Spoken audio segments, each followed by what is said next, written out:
सालीग्राम मुखिया जी सहरिया पंचायत के रहने वाले। जय हो। आप है सालीग्राम आस्थानीय पता सहरिया के रहने वाले मुखिया जी।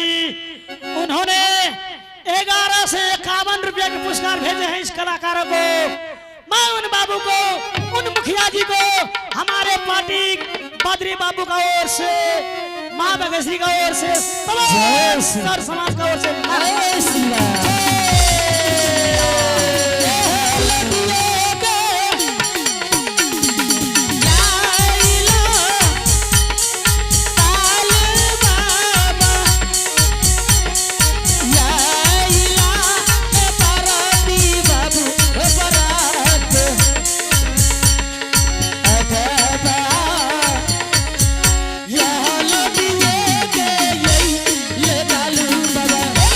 चल चल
पैदल सिपाही बांस के बिटी में रख दिल दिया कहचे देखा कालू बाबा।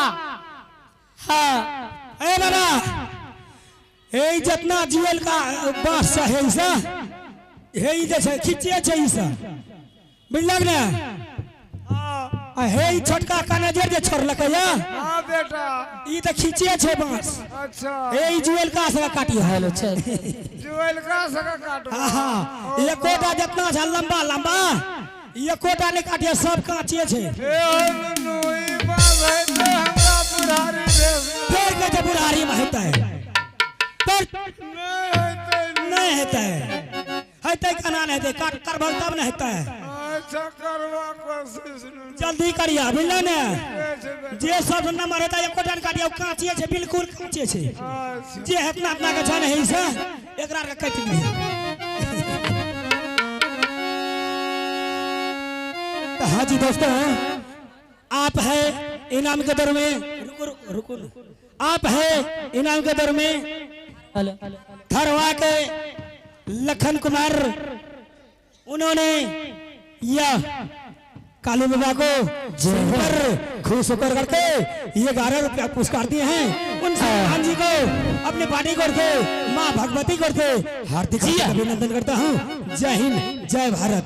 उनका कहना क्या है अरे फूल तो बहुत देखा पर गुलाब जैसा नहीं। क्यों नहीं? फूल तो बहुत देखा गुलाब जैसा नहीं मंडली तो बहुत देखा पर बेसार वाला जैसा नहीं। जी हाँ जी दोस्तों आप लोग इसी तरह से हल्ला गुला शांति बना रखिए शांति का दान ले क्योंकि हेलो हेलो तो एक अब सोचना हमारे